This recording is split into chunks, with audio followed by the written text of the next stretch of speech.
Assalamualaikum warahmatullahi wabarakatuh. Rahayu, Rahayu, Rahayu. Kembali lagi di channel Nasihat Kehidupan Misteri. Pada video kali ini kami akan membahas tentang misteri Sabdo Palon Nage Janji. Tahun 2023 Indonesia harus waspada. Pasalnya ramalan Jayabaya mengungkap bahwa tahun 2023 adalah tahun datangnya Sabdo Palon Nage Janji. Sabdo Palon Nage Janji ini diyakini sebagai tanda akan terjadinya kekacauan atau bencana alam yang akan terjadi di berbagai daerah. Wong Jawa wis ilang Jawane adalah ungkapan Jayabaya yang menyebut tanda-tanda Sabdo Palon datang memomong masyarakat Jawa yang sudah kehilangan spiritualitasnya. Berdasarkan ramalan Jayabaya mengungkap bahwa masyarakat Jawa menunggu datangnya masa Sabdo Palon Nage Janji. Kemudian kekacauan merajalela di mana-mana. Tercatat dalam ramalan Jayabaya dalam serat Sabdo Palon Pupuk 4 bersumpah akan muncul kembali sebagai pamomong tanah Jawa setelah 500 tahun runtuhnya kerajaan Majapahit. Apabila dihitung 500 tahun dari kerajaan Majapahit runtuh, yaitu pada tahun 1478, maka ramalan datangnya masa Sabdo Palon Nage Janji jatuh pada tahun 2020 hingga tahun 2023. Pertanda meletusnya Gunung Merapi yang dijelaskan dalam Pupuk 5 dalam serat Sabdo Palon yang berbunyi, Kulon damel pratondo, pratondo tembayang mamiar di Merapi yang jeblok pilih lahar, lindu peng pito setino, kaline banjir bandang. Yang artinya saya akan membuat pertanda sebagai janji teguh saya apabila Merapi sudah meletus mengeluarkan lahar dan terjadi gempa bumi 7 kali dalam sehari serta banjir bandang akan datang. Dalam serat Sabdo Palon Pupuk 13 disebutkan akan ada ombak muka daratan yang artinya merujuk pada sebuah bencana tsunami. Berdasarkan Pupuk 11 dalam serat Sabdo Palon disebutkan panggebulu enggang penangkung, lelorong ombro-ombro, injang sugeng sonten praloyo, yang artinya akan datang wabah mengerikan merajalela di mana-mana. Paginya orang-orang masih hidup, sorenya banyak yang mati. Selain itu akan ada juga kejadian sosial di mana para politikan akan memanas di tanah Jawa sehingga Indonesia menjadi carut marut.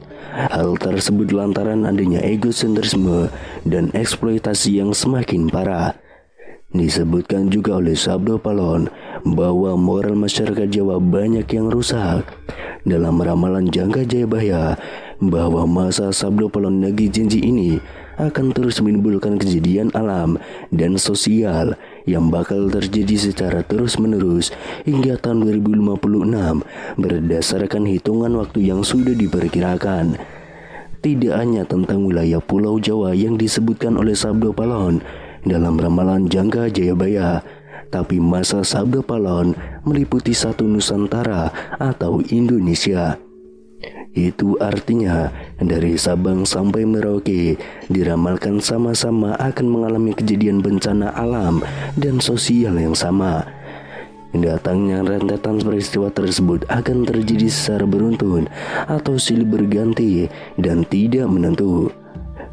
Perlu diketahui, Sabdo Palon merupakan tokoh legendaris, pandita, penasihat kerajaan Majapahit, penguasa terakhir yang beragama Buddha dari kerajaan Majapahit di Pulau Jawa. Beberapa ramalan Jayabaya terbukti pada beberapa dekade terakhir. Namun sebagai masyarakat Jawa, kita tetap berdoa dan berikhtiar agar Indonesia selalu aman dan damai tanpa ada bencana di tahun 2023. Sabdo Palon Nage Janji ini berawal saat Pulau Jawa dikenal angker pada zaman dahulu, hingga Syekh Subakir yang diutus untuk menyebarkan agama Islam harus menghadapi tantangan hingga membuat perjanjian Sabdo Palon dengan Roh Halus penguasa wilayah yakni Ki Semar Badranaya. Perjanjian Sabdo Palon itu dibuat sebagai kesepakatan antara Syekh Subakir yang datang menyebarkan agama Islam ke Pulau Jawa yang terkenal angker dengan Roh Halus penguasa wilayah yakni Ki Semar Badranaya.